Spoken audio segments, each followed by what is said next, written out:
Bonjour à tous, aujourd'hui j'ai le plaisir de vous proposer cette 67e clé qui s'intitule l'holistyle de vie, chapitre 4 et dernière série de ce volet complet. Alors, je vais juste, petite introduction, quel est ce concept d'holistyle de vie? Très simple, il s'agit de la mise en pratique opérationnelle dans sa vie quotidienne de tous les jours de la spiritualité. Un véritable pratiquant pratique sa foi au quotidien, sans regard de qui que ce soit, pas nécessairement cantonné à un lieu de culte, c'est contempler la vie, le vivant, à l'intérieur de soi-même, c'est-à-dire ouvrir le temple intérieur, contempler, d'accord?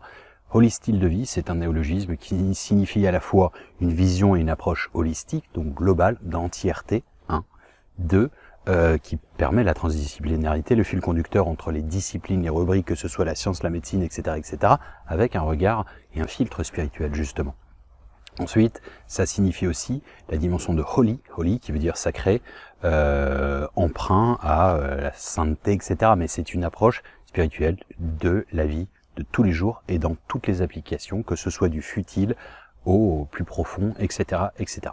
Voilà un petit peu. Nous sommes ici, dans ce 4e et dernier volet, sur l'élaboration des 10 commandements, comme je les ai intitulés, liés à cette notion d'holistyle de vie en pratique. Alors, nous allons continuer sur la 6e et jusqu'à la fin.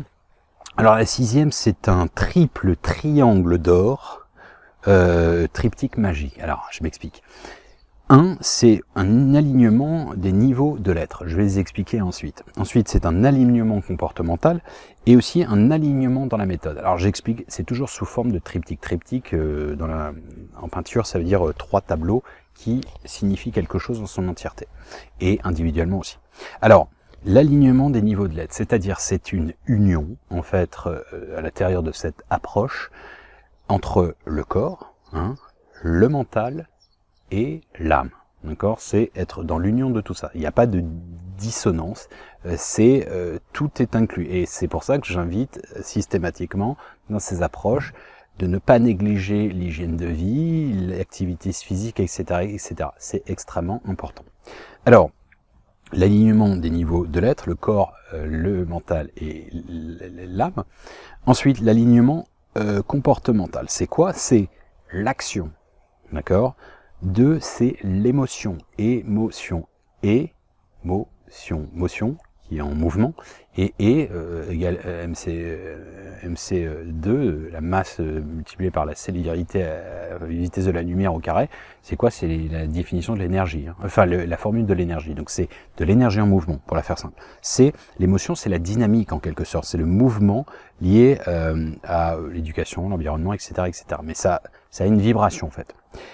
La réflexion, c'est-à-dire donc action, émotion et réflexion, c'est-à-dire c'est une analyse au quotidien globale de vous-même et des résultats pour avoir des dimensions correctives, avoir une amélioration, etc., etc. pour vous et le reste.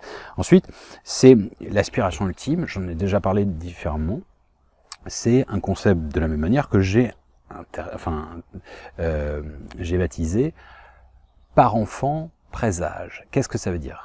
Parent, enfant, par enfant, ok.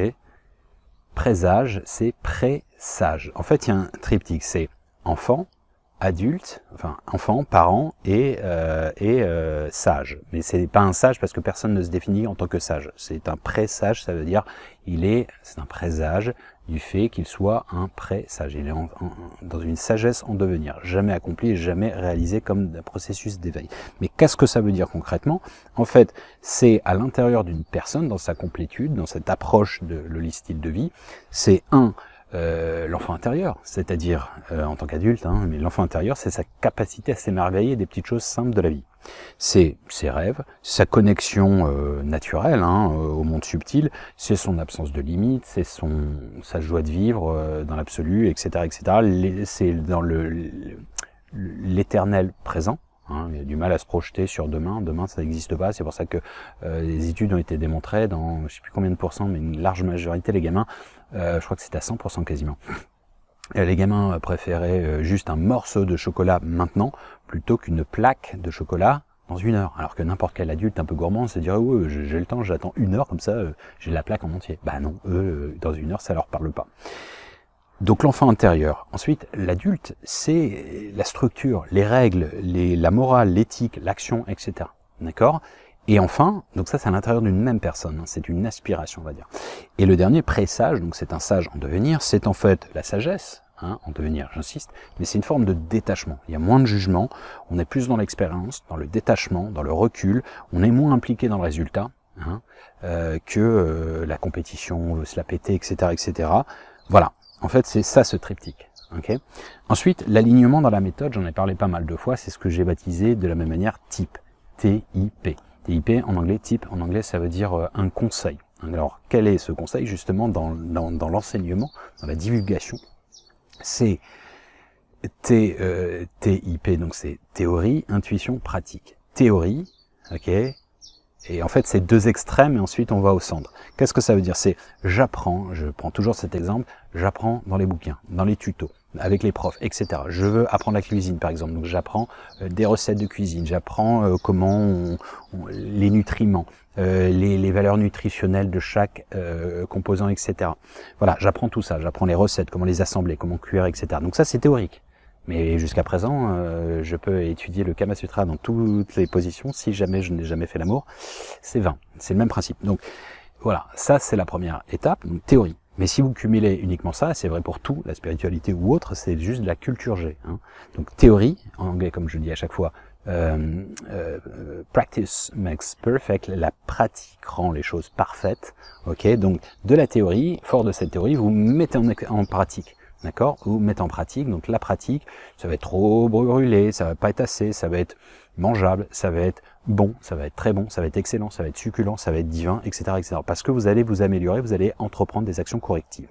Donc, théorie, pratique, et de là, fort de cette expérience théorique et pratique, par ajustement, par résilience, par action corrective, vous allez développer naturellement votre dimension intuitive. Donc l'intuition, c'est quoi? C'est soit vous faites de l'assemblage, soit vous téléchargez, je vous réfère à la clé 38, je crois, sur l'intuition, et la créativité 38-39. C'est quoi? C'est ça, c'est en fait, c'est savoir être bien câblé, avoir un bon wifi et télécharger des nouvelles informations. Et ou faire de l'assemblage. C'est-à-dire, fort de mon expérience de la pratique, des recettes, je peux innover maintenant. Donc je peux faire, par exemple, des recettes fusion, c'est-à-dire ce qui existe déjà, sauf que j'ai mixé des choses.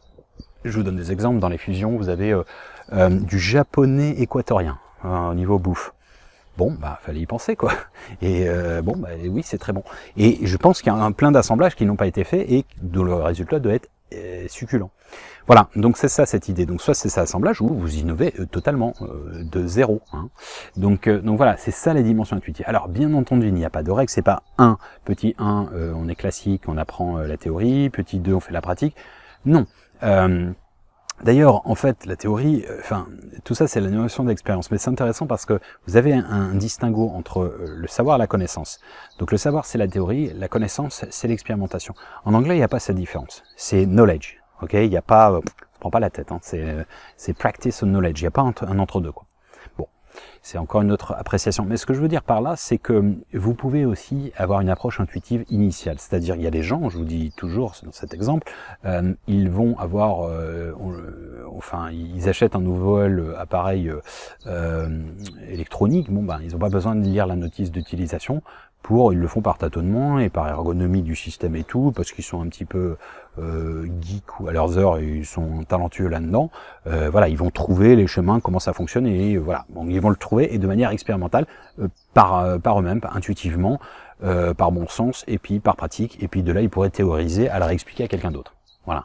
Donc, il n'y a pas de règle, hein, c'est pas l'un ou l'autre, etc. Mais c'est une approche, une invitation assez large. Septième pilier, on va dire, c'est la vision élargie de l'invisible. Qu'est-ce que ça veut dire? Alors, on l'a vu, il y a physique, métaphysique, mais là on va aller plus loin un peu. Alors, la vision élargie, c'est de considérer qu'il y a différentes strates. Alors, je m'explique. Tout ce qui est religieux. On va dire que tout ce qui est religieux, sans revenir sur le fait que religare veut dire se relier à soi-même, aux hommes, au genre humain, à l'invisible et à la nature. Ok, la religion c'est quand même pour la masse, d'accord? La religion c'est quand même pour les règles de vie ensemble, tu ne tueras point, comme ça c'est évite qu'on se bute tous, tu ne jalouseras pas, etc., etc. C'est des règles sociétales. Le Coran c'est essentiellement, on va dire, c'est comme, c'est une sorte de rituel social en fait, pour éviter, pour une cohabitation en fait. Bon, bref, ce sont des dogmes, des rites. D'accord? Donc, des rites que l'on hérite en général, sans les coopter souvent. Alors, ce sont des règles sociétales, hygiéniques, etc., etc. Bon, ça, c'est la première chose. Qui sont souvent appliquées de manière aveugle. On le fait parce qu'il faut le faire, on ne sait pas pourquoi on le fait. Donc, du coup, est-ce que l'effet est là? Le résultat, somatiquement, je ne sais pas. Mais, enfin, j'ai mon idée, mais voilà. Ensuite, vous avez l'ésotérisme. Éso veut dire à la fois caché, mais c'est surtout intérieur. Donc, c'est une approche qui existe dans toutes les religions. Vous avez la partie visible de l'iceberg et vous avez la partie invisible de l'iceberg, qui est souvent beaucoup plus densifiée. Ça correspond plus aux essences originelles des religions, mais elles ne sont pas divulguées à tout le monde. Pourquoi? Parce que, encore une fois, la complexité des textes religieux sont à la hauteur, à la portée de compréhension et du cœur de chacun. Hein, je le répète. La compréhension des textes saints sont à la hauteur de la capacité intellectuelle et du cœur et de conscience de chacun. D'accord? Donc à bon entendeur, plus que salut. Ça veut dire que oui, tout le monde n'est pas câblé pour comprendre tout. C'est comme ça. Je suis désolé, mettez-moi un cours de doctorant en physique nucléaire ou j'en sais rien, des polymères et autres, je ne vais rien capter. Ok, je comprendrai rien. Et peut-être que même si j'ai étudié et tout, peut-être que mon cerveau il est pas fait pour comprendre. Bah, c'est comme ça. Est-ce que je vais être aigri pour ça? Bah non, c'est comme ça. Donc religion, ésotérisme. Ensuite, spiritualité qui est en fait plus une approche personnelle. On dit souvent, enfin ça c'est Deepak Chopra qui dit que la religion c'est suivre l'expérience de quelqu'un d'autre, la spiritualité c'est suivre sa propre expérience. Bon, la spiritualité c'est souvent un petit peu un buffet, c'est-à-dire qu'en fait on se connaît, on connaît notre métabolisme, c'est ce qui vibre, ce qui est bon pour nous ou pas, si on fait des intolérances alimentaires et autres, et donc on choisit ce qui nous semble vibrer en nous, etc. Donc c'est une approche un peu plus mature du process. C'est pas on nous impose, tu dois bouffer ça, tu bouffes tes carottes, tes purées et tout parce que t'es un gamin. C'est pas ça. C'est vous allez en conscience choisir, etc. Voilà, ça c'est la spiritualité, c'est une approche plus liée au ressenti et aux enseignements, c'est-à-dire c'est une sorte de mix d'inspiration de l'existant, des diplômés et des autodidactes, si je puis dire, hein, c'est une métaphore. Ensuite, le mysticisme, c'est un niveau un peu plus élevé, c'est une approche du symbolisme, des symboliques, des symboles veut dire rassembler, et à l'inverse du diable, qui segmente, qui fragmente. Alors, le symbolisme, c'est-à-dire qu'en fait, il n'est pas imposé, il est suggéré, c'est-à-dire qu'il est en fonction de la complexion et de la sensibilité de chacun. D'accord? Ça ouvre les portes de compréhension d'une personne à un moment donné. Mais le symbolisme, vous l'avez pour tout. Quand je vous ai fait part qu'il y a quelques semaines, j'ai repris Conversation avec Dieu pour la troisième fois, pardon, la trilogie même, j'ai découvert qu'il y en avait un quatrième. J'ai lu en 2001, j'ai relu en 2019 et j'ai relu là en 2022. Je n'ai pas la même perception, je n'ai pas le même décryptage du symbolisme dans ce livre. Pourquoi? Parce que j'ai changé. Comme on dit toujours dans le taoïsme, on ne se baigne jamais deux fois dans le même fleuve. Qu'est-ce que ça veut dire? Et ça sous-entend parce que l'eau change, hein, deux, parce que l'individu entre-temps a changé. Si je fais cette vidéo demain, je ne suis pas la même personne que aujourd'hui. C'est comme ça. Je vais changer entre-temps. Enfin, pas beaucoup, mais alors il y a aussi, alors c'est une approche du symbolisme, c'est opérationnel à la frontière de différents mondes, on va dire, hein, des rituels, de magie, etc., etc. Ensuite, vous avez les différents mondes subliminaux, c'est-à-dire les esprits, les anges, les entités, les égrégores, les archétypes, les extraterrestres, etc., etc., etc. Ensuite, vous avez aussi les principes d'énergie, d'accord? Donc, principe d'énergie, de vibration, de fréquence, comme disait Nikola Tesla. Si vous voulez trouver le secret de l'univers, réfléchissez en termes d'énergie, de fréquence et de vibration. Ok? Alors, c'est une vision inclusive et non pas exclusive, c'est-à-dire il n'y a pas de prosélytisme. Encore une fois, prosélytisme, c'est j'ai mon Rubik's Cube, je me le mets en face de vous, je vous dis il est rouge, et si tu crois pas qu'il est rouge, t'es vraiment un crétin. Et vous allez me dire il est vert, et vous allez faire exactement la même chose, vous allez vouloir m'imposer, sauf que notre perception, notre angle de vue n'est pas le même. de par votre complexité, de par votre éducation, etc., de par votre sensibilité, de par vos épreuves de vie, etc., etc., etc. D'accord? Par vos enseignements, par votre éducation, par rejet, par inclusion, etc., etc. Donc, c'est une vision, j'insiste, inclusive et non pas exclusive. C'est les Jeux Olympiques, hein, c'est le symbole des Jeux Olympiques, c'est-à-dire que c'est de l'ordre de l'enchevêtrement, de l'interconnexion avec les disciplines, etc. Donc, pas de prosélytisme, mais c'est une complémentarité dans tout ça, hein, pour tenter d'établir des similitudes. On verra une clé dans le futur d'ailleurs, les similarités dans les religions et dans les spiritualités. Pour voir qu'il y a quand même un fil conducteur et il y a un tronc commun, hein, quand même, ça c'est important, de l'arbre de vie. Alors des ponts, des enchevêtrements type la fleur de vie en tant que symbole. Alors, en quelque sorte, c'est de la synthèse, c'est de la mise à jour, c'est tous les chemins mènent à Rome et au Dôme, comme je l'ai dit, que ce soit dans la gnose, dans le mysticisme, dans le spirituel, dans tout ce qui est, même les agnostiques, hein, vous pouvez être croyant sans être gnostique, lié à une gnose, enfin une agnostique, bon, c'est un terme qui est galvaudé, parce qu'en fait, gnose, ça veut dire connaissance. Donc agnostique, ça veut dire, enfin, les gens qui sont agnostiques se disent qu'ils sont détachés des institutions, mais ça veut pas tout à fait dire ça. Ça veut dire qu'ils étymologiquement, ça voudrait dire acculturé en quelque sorte, qui n'a pas la culture, qui n'a pas la connaissance. Donc c'est pas ça que ça veut dire, mais bon, bref, peu importe. Donc différents courants fluviaux, de la source, les Esséniens, les Cathars, les Soufis, les Védas, enfin les mystiques hindous, les manichéens, les zoroastriens, les bouddhistes, les taoïstes, les confucianistes, les animistes, les chamans, les druides, etc., etc. Je peux vous en sortir plein, d'accord? Donc tout ça, c'est de la complémentarité. Encore une fois, ce sont des formes qui diffèrent, mais pas le fond. Cette vidéo, je la fais en anglais ensuite. Je peux la faire dans différentes langues. Ça ne changera en rien le contenu, c'est le même principe. Alors, 8e pilier, c'est le principe de détachement et d'implication. Alors, qu'est-ce que ça veut dire? Alors, c'est le subtil paradoxe et le bon dosage entre les deux, entre l'implication et le détachement. Oui, c'est un subtil paradoxe. Pourquoi? En fait, c'est vraiment le principe, si vous pratiquez la subtilité du tai chi, du qigong, vous comprendrez. C'est fermeté et, c'est mouvement doux, donc c'est yang et yin, c'est féminin et masculin tout le temps. Et en fait, c'est extrêmement subtil, on peut vous l'enseigner, c'est par la pratique, à un moment, vous allez capter le truc. En fait, c'est pour ça qu'il y a des moments parfois où ça fait clac, on tape, où c'est très lent, etc. En fait, c'est vraiment flirter entre les deux. Donc c'est mouvement, non-action, c'est détachement et implication. Et ça, c'est quelque chose qui est extrêmement, qui est dur à comprendre en Occident, pardon. C'est une philosophie orientale. Donc le détachement, c'est se préserver, c'est ne rien attendre. C'est le principe de la sagesse du Bouddha. Hein. Par détachement, ça ne veut pas dire qu'il en a rien à foutre du tout. Ça veut dire qu'il n'attend rien. Donc si vous n'attendez rien, au pire, vous allez être juste étonnamment, vous allez être heureux d'être étonné par quelque chose de positif. Ne prendre que le meilleur. N'attendez rien de rien, c'est n'attendre c'est ne recevoir éventuellement, ne prendre que le meilleur et d'être dans la gratitude perpétuelle. Hein. J'aime beaucoup cette citation.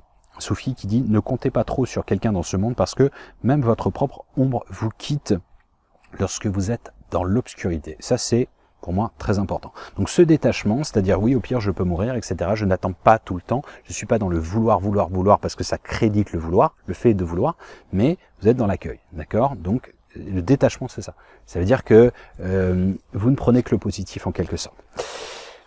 L'implication, c'est dans la création, c'est-à-dire c'est laisser passer la lumière. Qu'est-ce que ça veut dire? C'est en fait c'est supprimer les obstacles intérieurs du diable qui divise, hein, l'obstacle, le Satan, etc. Donc vous êtes traversé par le divin. Étymologiquement, c'est enthousiasmos. Ok, ça veut dire je suis enthousiaste. Ça veut dire littéralement, cherchez l'étymologie en grec, ça veut dire être traversé par le divin. Donc l'idée, c'est ça en fait. L'implication, c'est quand vous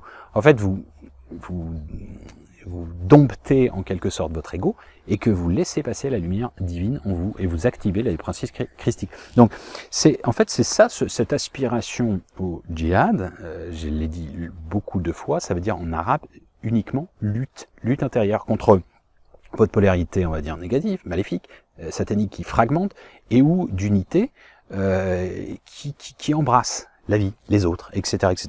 Donc, mais ce n'est que intérieur, ça ne peut être ça ne peut pas être extérieur.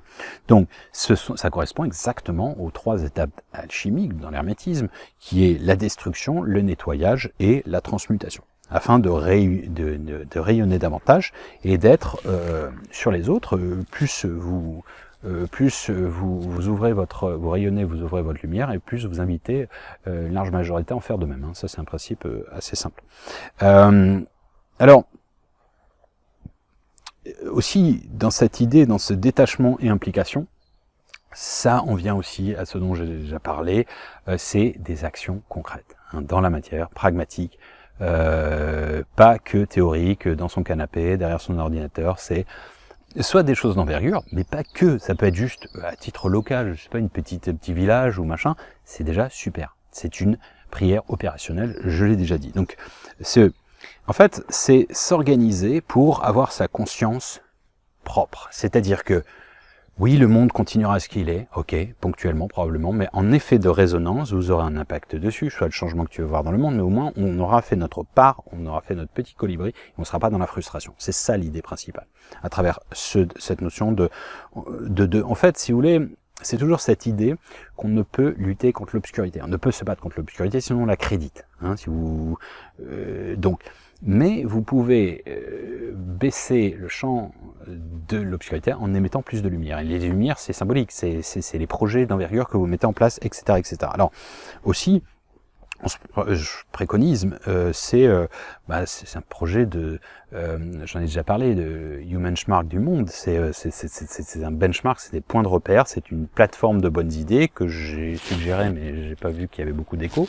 Donc ça viendra quand ça viendra, je ne vais pas forcer les choses là-dessus. Certains détachements, vous voyez, je ne suis pas dans les grottes, je n'attends rien de... Ça fait 20 ans qu'il est dans ma tête, voire plus, donc on n'est pas à 2-3 ans près.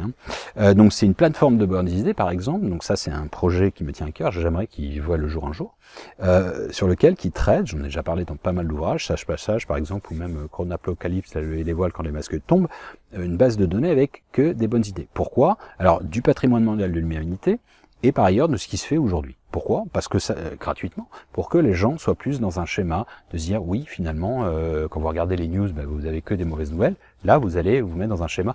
Ah, ça fait plaisir. Ça remet dans un bain de fraîcheur, de confiance, de foi dans l'humanité, etc., etc. Donc ça, c'est par exemple, comme créer des communautés, on l'a dit, c'est dans la matière, la nouvelle école du futur, tout ça, c'est concret. Voilà. Et je vous donne des exemples parmi tant d'autres, vous en avez probablement de votre côté. 9e pilier, c'est la conscience, et là, avec un grand C majuscule, et la conscience, avec un petit c, de la grande conscience. Qu'est-ce que ça veut dire? C'est référence à la clé 18, mais c'est très important, ça fait vraiment partie de cette vision holistique de vie. C'est toujours cette notion, en quelque sorte, que vous êtes, tout existe déjà et tout dépend des fréquences intérieures. Donc, faites correspondre la fréquence de la réalité que vous voulez, vous ne pouvez pas ne pas l'obtenir, ce n'est pas de la philosophie, c'est de la science. C'est Einstein qui a dit ça. Faites correspondre la fréquence de la réalité que vous voulez, vous ne pouvez pas ne pas l'obtenir. Vous vibrez à une certaine vibration, pouf, vous allez le co-créer. Visualisation, co-réalisation, co-création, clé 36, etc., etc. Donc, ça c'est important, la manière dont on vibre, parce que ça fait probablement des shifts, des sauts, des sauts quantiques, de conscience, etc. Bon, sans rentrer trop dans cette idée, mais voilà, c'est la loi de l'attraction pratique, c'est la loi de la co-création, etc. Et notamment en étant dans les hautes vibrations du cœur, dans la gratitude, etc., etc. Alors, en accueillant, en disant, en remerciant que ce que l'on souhaite est déjà là, etc., etc. Voilà, c'est le principe. Mais en fait, si vous voulez, par rapport à ça, cette conscience de la conscience, c'est que vous êtes juste un fragment de la conscience divine qui est activé et qui n'est pas détaché du tout. D'accord? Avec cette implication de l'idée de résonance. Et l'idée de résonance, c'est quoi? C'est le microcosme impacte le macrocosme et le macrocosme impacte le microcosme. C'est-à-dire que vous, en tant que alvéole du poumon cosmique, de la vie, comme le disent les Védantas, vous, dans votre schéma, soit état d'esprit et ou dans les actions, vous allez envoyer un message à l'univers, ok, qui va s'améliorer, ou à contrario, si vous êtes dans la positivité, dans l'optimisme, etc. Si vous êtes dans le négativisme et que quand vous êtes dans la dépression, etc., bah, vous allez renforcer ce nuage, hein, cet égrégore de peur, de pas content, de rabat-joie, etc., etc., qui vont le créditer, donner plus de poids dans la densité et qui va se traduire par une amplification du phénomène. Donc, vous participez et en fait, plus vous allez créditer cet égrégore, plus cet égrégore va vous accréditer et vous allez être récompensé, entre guillemets, réalisé dans le fait que tous méchants, tous pourris, et vous allez avoir encore plus du tous pourris qui vous plombera, littéralement, plombera votre réveil, mettra du plomb dans vos ailes d'ange, en quelque sorte, et bah, c'est le trou noir, quoi. Vous êtes aspiré par les abîmes, etc. Donc, les abîmes qui abîment. Donc ça, c'est extrêmement important de comprendre ce phénomène et surtout d'y remédier grâce à des choses simples, notamment les hautes fréquences. Alors, dernier pilier, mais c'est pas vraiment, c'est pas que ce soit pas dans l'ordre, c'est que j'ai fini comme ça parce que c'est le plus important et en même temps c'est le premier à avoir. C'est l'introspection, j'en ai déjà parlé. L'introspection, c'est nettoyer son passé et son présent pour être en paix et accoucher d'un meilleur futur. Hein. C'est le principe du karma. Hein. Ensuite, c'est nettoyer ses traumas, ses problèmes, son corps de souffrance, son sac à dos de pierre. Nous en avons tous. Fantasmés, réels ou pas, tant que les conséquences et les effets sont là, eh bien, voilà, il n'y a pas de fausse dépression. Hein. On s'invente pas une vie. En général, celui qui est malheureux, il est malheureux. Un gamin, quand il chiale, il chiale. Bon, de temps en temps, c'est de la comédie, mais en général, bon, ça peut être les larmes de crocodile, mais je pense que vous aurez saisi. Alors, de comprendre par effet de résilience aussi et de nettoyage interne que oui, on a hérité de ça, on a peut-être pas eu de la chance dans la vie, oui, on a eu des casseroles, on a eu des difficultés, etc. pour nous apprendre quelque chose sur nous-mêmes et aller outre, aller au-delà. Le challenge, si nous ne l'avons pas dématérialisé émotionnellement, énergétiquement, affectivement, émotionnellement, eh bien, ça se représentera sous une forme. C'est comme si le challenge avait échoué et que l'épreuve allait revenir sous une autre forme, une autre personne viendra refaire le scénario, etc., etc., etc.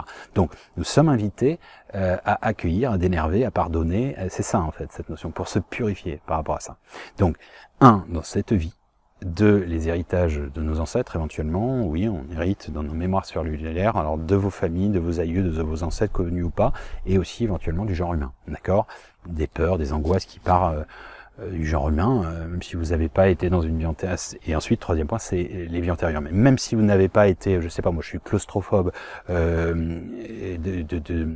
je ne sais pas si j'ai vécu ça, il me semble, à cause de l'inquisition et tout, dans une vie antérieure, d'avoir été mis dans des cachots, dans le noir, dans l'obscurité, où je pouvais pas bouger, enchaîner, etc., d'un sentiment d'injustice, d'incompréhension, etc., etc., pour ce que je considérais comme une conscience bien plus élargie.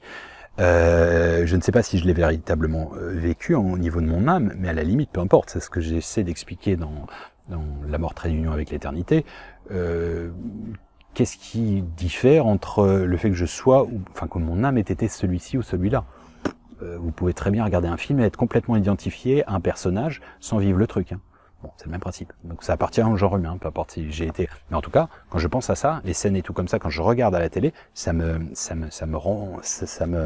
je suis trop mal, quoi. Je suis vraiment littéralement mal. Donc je pense qu'il y a un truc encore pas résolu, mais alors que je l'ai vécu ou bien qui appartient au genre humain,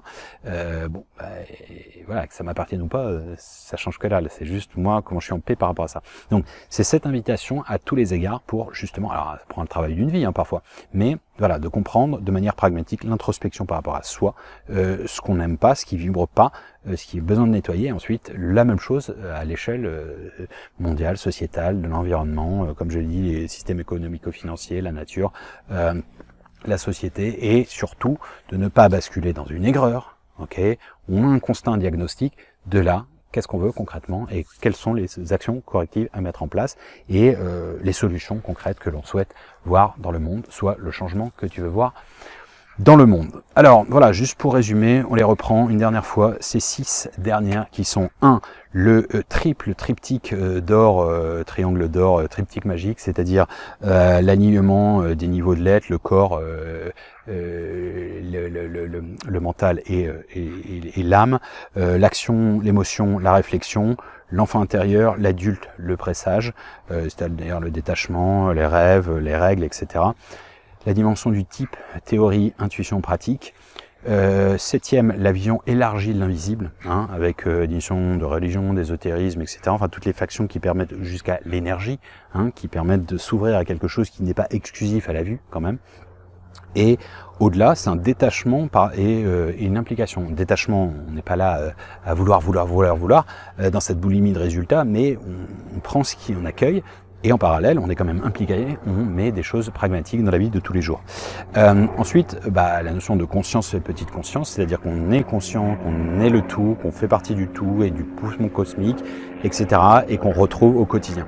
Et dernier point, c'est une introspection, c'est-à-dire un nettoyage intérieur sur différentes facettes pour comprendre, connais-toi toi-même et tu connaîtras les mystères de Dieu et l'univers. C'est le principe du vitriol pour creuser à l'intérieur de soi, pour accoucher de soi-même, du Saint Graal, etc., de la complétude et de l'unité recouvrée, retrouvée avant notre incarnation. Voilà. Il s'agit juste du dernier volet d'une clé pour vous de tenter de façonner le passe-partout de la clé des champs de conscience, d'unité, etc., d'amour, ce que vous voulez. Comme vous le savez, tous les chemins mènent à Rome et au Dôme à bon entendeur. Salut!